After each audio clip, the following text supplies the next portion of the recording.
In the country, they're used to death. After all, they breed cattle for beef, sheep for mutton, pigs for bacon, and they kill birds and game for food and sport. But they're not used to death on the scale there's been since foot and mouth disease ravaged the West Midlands. It's the worst epidemic there's ever been in this country. Already, well over 250,000 animals have been slaughtered, and the cost runs into millions of pounds. But there are some costs that can't be measured in terms of money.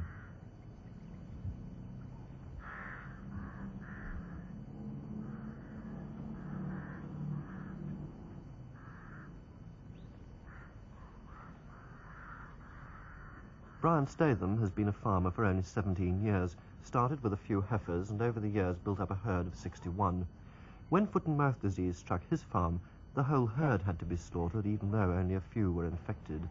But the cost to him was not only the loss of a herd of cows. I don't think people can, who don't deal with a herd of cows know just how attached you get to animals. Although we know that we've got to sell the ones that are no good off to the butcher, that's only the one going, it's not the whole lot. If a cow gets past her economic life or is no good for various reasons, you obviously can't pension her off even if she's no favourite. Occasionally I've had them shot and taken to the hounds, but it's a bit of an expensive business, and I'm afraid we're in it to live, and we know the facts of life, that the cattle are there, and when their useful life ends they have to go. But we're always left with the progeny if they're a good one, and maybe sisters. The herd continues, you see. But when this thing hits you, it's a dead stop to everything. The whole lot go. Quite rightly, I suppose. I'm not querying the slaughter policy, but I think it's this finality that hits farmers the most. I must say, it left me kind of a bit stunned, and I couldn't look my cows in the face. We had a real fourpenny dose, which is a thing I'd always prayed for if we were going to get it. I thought, well, if we are going to get it, let us have a good one. And we know they're all diseased. It's the only thing I can say I was very, not pleased, but it made it easier on both Ken and I, because I think he was quite badly hit. I must say I shed my share of a little tear in the corner, but I had to keep a stiff upper lip, because I think if Ken had seen me, we'd have both been howling away there, and that wouldn't have done anybody any good. But I think most farmers feel just like I do. And when it was all over, when you forget it, you try and forget it. I don't know whether that answers your point. Do you forget it? Yes, I won't think about individual cows. I won't think about my favourites. They're in the hole up there. I haven't got any cows now. You have favourites? Oh, well, of course you always have favourites. You can't have a kind of a herd of animals. I'm sorry, I'm a bit weepy now. But what is it, in fact, that makes cows favourites? Well, you've got to meet them every morning and every night. If they're milk cows, you've got to milk them. You're making, you're kind of getting them into to do what you want. You want them quiet. You want them so they don't kick. You bring them in as heifers. And you're going to get their confidence. And a good cowman is one who's got his cow's confidence. And I suppose the emotional side of all this is that you're betraying all your cow's confidence. Bad enough when you've got to send one off barren, but when you chop the whole lot off, you feel a bit as if you're a bit like a Judas. As a matter of fact, we had to go and fetch the heifers over, and I called them, and they all came gambolling after me, and I said to the vet, I said, you make me feel just like a Judas sheep. And that was it. They ran over, and then we shut them up, and of course 2 hours and they were gone. What did you find was really the worst part of what was really an ordeal? Well, I suppose the last milking is a very harrowing experience. I don't know how you steel yourself to it. You've got to finish milking, and that's that. The valuation side perhaps is not very nice. You've got to put a figure on all these old cows, bring money into it. Always makes you feel a bit guilty. They walk past and the valuer says the figure, what he thinks the compensation should be. You tell him all about them, what their age and their calving and the milk they've given. You have a bit of a twinge over that. Then, I don't want to generalise, that's how I felt. I don't know how other people felt. What did you find was the worst part after it was all over? Well, it's a bit queer when you wake up in the morning. When you've got cows to milk, you wake up and you think, oh, I'd give sell myself for a lion this morning. When you haven't got cows to milk, you wake up and you think, what the hell am I doing here? I ought to be out milking. And, it's an awful blow to a dairy farmer to have to buy milk. And probably one of the most touching things we had was a little letter from our dairyman, who supplies the milk now, saying how terribly sorry he was to hear.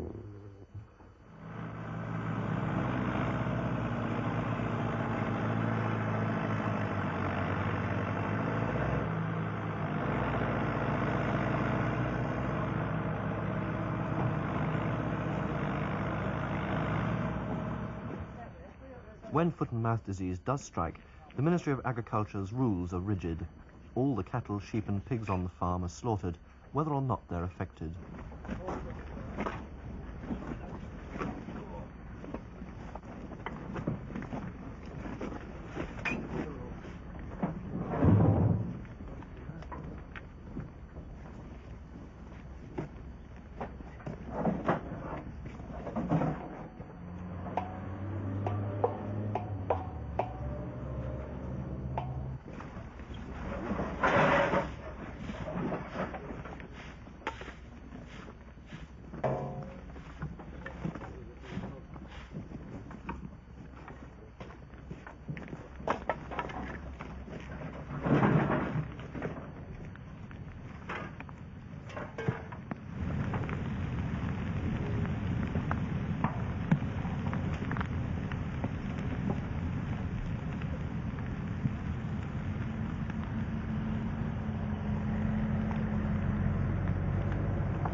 At this farm, William Lloyd's flock of Suffolk sheep, perhaps the finest in the country, was slaughtered after just one of his herd of 50 dairy cows had gone down with foot and mouth. For William Lloyd, a lifetime's work ended that day, work that began in the 20s. In 1926. What did you start with then? I forget, it was either 10 or 20 ewes bought from the late Mr. Stuart Paul in Suffolk, and a ram bought from the late Messrs. Ewer and Pawsey. And then you bred this pedigree flock? Oh yes, so we've graded up and bought rams from various leading breeders over the years. Kept on building it up. How long does it take to build up a flock? A lifetime. It's taken me 40 years. You've taken it to shows, of course. Oh, yes, yes. How well have you done this year? We've had a very good season this year, very good season. If you devoted a lifetime to rearing this flock and none of them was infected, how on earth did you feel when they said they were going to have to be destroyed? Pretty rotten. It's a great shock to see a lifetime's work and to see so many good, healthy animals going into a hole like that, shot and put into a hole. I would like to say that the veterinary officers that we've had here have been very, very thorough and very helpful and very kind. I would like to pay them a compliment, because I think they have been very efficient. How many men do you have working here? 4. What's going to happen to them now there are no livestock? I haven't had time to think that one out yet, but it's going to be a serious problem. And not only here, in the whole district. Do you think you'll start again when the land's clean? We'll start with something, but I have very grave doubts whether I'll ever breed sheep, pedigree sheep again. Why? It's too late. I'm just over 65, and it's too late to make anything. With all the luck in the world, I couldn't build up again now in the time I've got left. Farmers' wives are closer to their husband's job than are most women. They share their working lives. The Humphreys lost their first herd in the 1961 outbreak. 4 weeks ago, they lost their herd for the second time in just 6 years. I suppose our crisis really started 3 weeks ago when Major Topham had it. And since then we've been watching and waiting and worrying. And then when Peter came in and said, I think that I must send for the Ministry of Vet, well, I think that we just feel completely numb. You know, it is just a dreadful feeling. And then the Ministry come along and they take over then, cope with the animals and everything, and us, very well, don't they? They're absolutely marvellous the way they cope with us and our feelings. Everybody's very good. The police bring our bread and butter and what have you. After a week you're allowed off the farm because there's nothing, not supposed to be anything there, but obviously there might be, so you don't go off in your working clothes or anything like that for obvious reasons. But we're not short of work. I don't think any farmer's ever short of work. It's always something to do. You have a daughter? Yes. She is away at school, which I suppose really is a very good thing as it happens, because she's been spared all this. Yes. And she has a great sort of fondness for our animals. In fact, she knew every one. She knew them all by name. And when she comes home, I think that it's going to be very sad for Jane to find that there's nothing here. But, she was to have come home on Sunday, but they've cancelled leave from her school because they're in the same kind of trouble with the land surrounding the school. So we shall not be seeing her now until the end of the term.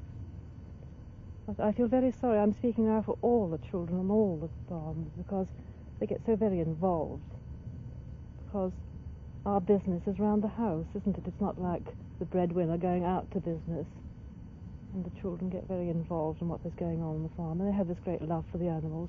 So there are going to be a great many children feeling very sad. A lot of your friends around here have gone down with it as well. Well, I think they're nearly all gone now. Friends, neighbours, relations. They've all gone, I think. And whilst we're getting over our own sort of grief, now we're feeling it for them. Do you have any idea at all what the cost has been in monetary terms of having been struck down twice like this? I have no idea. All I know is that I didn't have to pay any income tax for 2 years after, and I didn't have to pay much for the next two.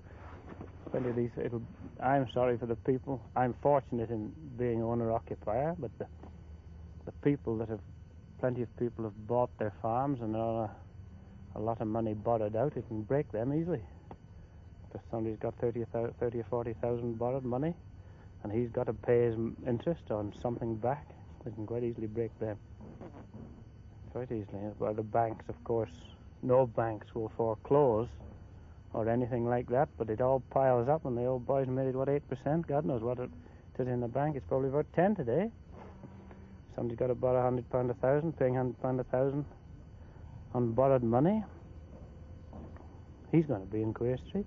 It's not so much, as I say, the banks won't say, well, it'll be all right this year, but he's got to pay it sometime. And it'll be another 3 years on the end of his life, or sometime to pay it off, perhaps 4 or 5.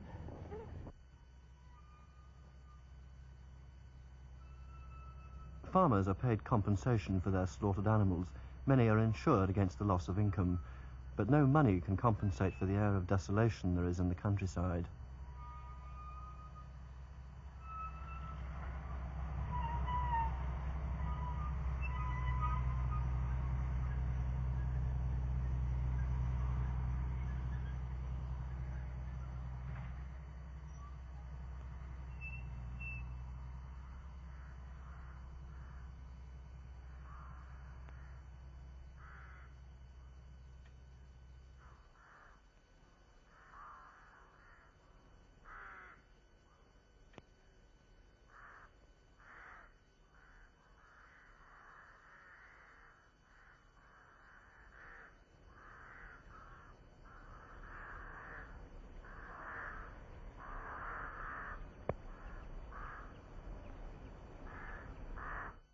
In a stricken area, the waiting can be as bad as the disease itself.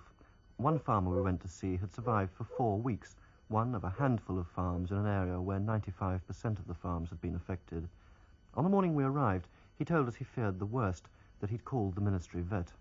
Tom Jones wasn't thinking about the loss of a herd or of income, but the loss of 10 years' work, of 10 years of his life. Well, I was born at the farm here. My father was born here too. I have 3 brothers. Sorry, 2 brothers. And we started the herd. Well, we've been farming here for, of course, all our lives. And it's a herd we've gradually upgraded, and as the years have gone along, we've always been in dairying. And my brothers are also farming, and their herds have stemmed from this one, and over the years. What sort of cows are they? They're Frisian. Yes. We have been gradually building up the herd. As I say, the other herds have been sort of stemmed from this, which has kept us in sort of numbers low in the beginning. And we have this year just reached the stage where, with my brother, who I farm in partnership, the farm is about 2 miles away. And we sort of built the 2 herds now to a stage where we can sort of have a very comfortable running business. How many head of cattle are likely to be affected? About 170. We have a dairy herd of 82, and the rest are young cattle. Are they cattle you've bought in here and are going to sell again? Or No, every beast on the farm has been born and bred on here. And we haven't any bought-in cattle at all. And that, I think, is the tragedy, because they're cattle we have known since calves, and my staff and myself, we sort of, we know each cow by a name. We don't use numbers. What actually happened this morning?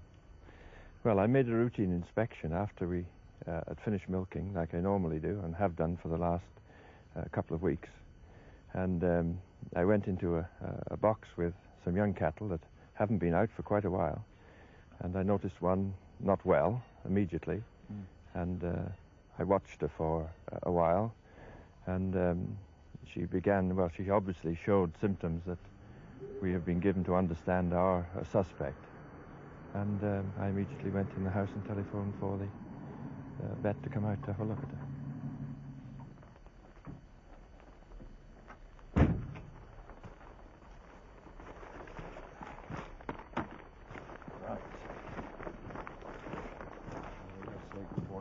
Good morning. Thank you. Sorry about this lot. Well, I'm sorry too. I'm very sorry to see you, I'm afraid. Well, I'm afraid we're not welcome, are we? No, So we're That's trying to right. do it reasonably as possible. One heifer, is it one cow, one heifer? One heifer, about 10 months old. About 9 this morning. About, yes. Just after break. Slobbering. Yes, and Eating at all? she did eat, yes. The man, when he fed her, said that she did eat, because I told him that was one of the first things he was to look for if a beast didn't go to the trough, Can I put it this way? I was eating hay this morning. I wouldn't say that he's Rather seen her eating gingerly. hay. You haven't seen that? No. Well, we better go and have a look now then. Yes, right. then.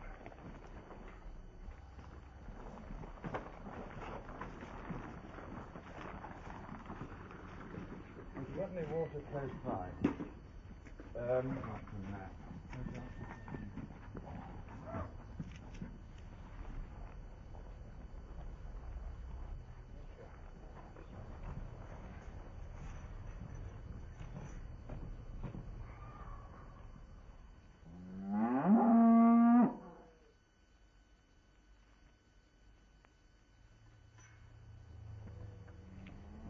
What did the vet say? Well, it is the worst, unfortunately. It is a confirmed case, and the beast has a huge blister on its tongue, which has just broken within the last few hours. So what happens now? Well, the whole herd will be destroyed within the next few hours, and I don't know. At the moment, I just can't grasp the idea that will happen within 24 hours, and the whole herd will have gone. And I think this is the terrible tragedy that, you know, we've so many of, it's happened in so many farms around here now that, well, possibly, you know, we have sort of almost come acclimatized to the idea, but well, I feel very shocked at the moment, and well, I think it'll be a little while before I fully realize what the implications are going to be. Have you told your wife? Yes, I have, yes. What's her reaction? Well, she was very upset indeed. No, she no doubt will be, and what do you think is going to be the worst thing in the next few days? well, I think that the worst part is going to be the slaughter of the animals. The immediate slaughter of the infected one, and then after that the slaughter of the herd, whether they're infected or not, and that seems the worst part of it. The slaughter of animals that are obviously healthy at the moment, and such as the young cattle that are in that shed on the roadside there, and I mean, it'd break my heart to look over that door now at the moment. That night they slaughtered the dairy herd. Next morning Tom Jones had milk delivered for the first time he could remember, and that morning knew that although the slaughterers had been, they had had to leave with their job only half done because a power cut had cut off the light. Would be back to kill off the rest of his herd.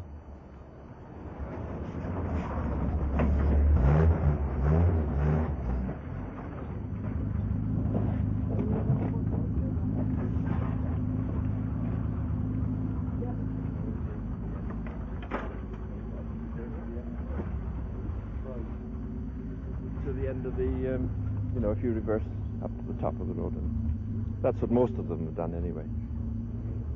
What in fact exactly happened yesterday after we left you, after the vet came? Well, there was a great deal of paperwork to do, necessary information that the vet needed, and afterwards the valuers came, the auctioneer came to value the animals, and to me personally, I think that was the worst of the ordeal yesterday. Describing the animals to him as they passed in front of him while he valued them, and it really was quite an ordeal. And how long after the valuers had been was it before the slaughterers came? well, unfortunately, again, there was one of these unfortunate delays which have been happening along the line in these sort of cases. They were about 2 hours late in arriving, and of course, well, all this sort of thing makes this business so dreadful. This terrible waiting all the time, and anyway, they did eventually arrive, and as I say, they'd no sooner started than we had an unfortunate power cut, and which lasted for about an hour. What happened with the animals that were left? Well, we had to feed them as normal and wait their execution today, and then during the night, some of the young heifers broke the door open and got out onto the yard, and so we spent an hour or two, early hours of the morning, listening to them capering around on the concrete here in the yard, and which hasn't been a very pleasant business. They must have known what had happened. Well, I think most animals sense, you know, that something like that is happening. Well, particularly horses. I mean, they sense other dead animals around, and well, I'm quite sure these young cattle do as well. And what sort of night was it for you and your wife? well, we did manage to get some sleep, but you know, it was rather difficult. We woke up in the middle of the night, and we had a cup of tea, and then read the papers for a while, and it's been rather, you know, restless sort of night, and as one would expect. Could I ask you, how many people do you have working here? 2. A staff of 2, and the domestic help in the house. What's going to my happen to them now that there is no stock on? Well, there isn't going to be any stock on the farm. Well, funny enough, yesterday we discussed this very point. with the staff together, and we were only saying how difficult this is going to be. Obviously, it's going to be some time before we're ever in production again, dairy-wise, and during that time, they will have to be employed on other jobs on the farm, such as maintenance work in the fields, and it will have to be on a short-time basis, I'm afraid, and there's no other alternative. You will keep them on there? Oh, yes, certainly, yes. Yes. Oh, we shall find quite a lot of outside work to do. What pedigree cattle herds have been lost? Now, Mr. Hugh Richards from Sandford has lost his Guernsey pedigree herd, and he had a Royal Show winner in his stock bull. And Mr. Johnson the Gadless is another well-known Frisian herd that has gone. And Mr. Norman Hughes T. Cannell has lost his pedigree flock of Border Leicester sheep, which is, I mean, all these are, well, you can't replace them, and they've spent years of, I mean, we've spent, as I said, 10 to 15 years or even longer building up this herd here and grading them up, and I mean, it's a process that just goes on and on. I mean, but these people with their pedigree stock, it is a tragedy, and there's no way about it.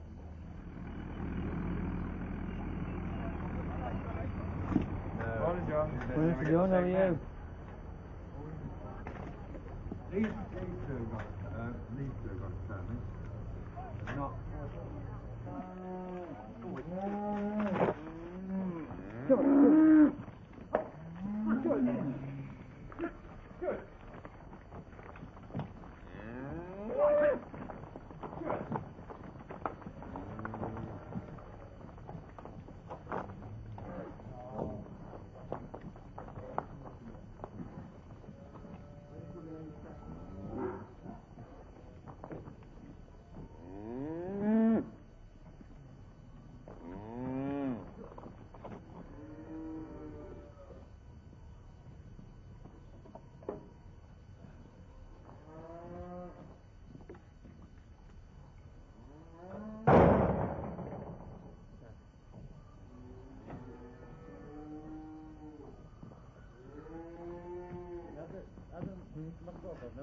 One more farmer, one more herd become just a statistic, part of the toll of foot and mouth disease.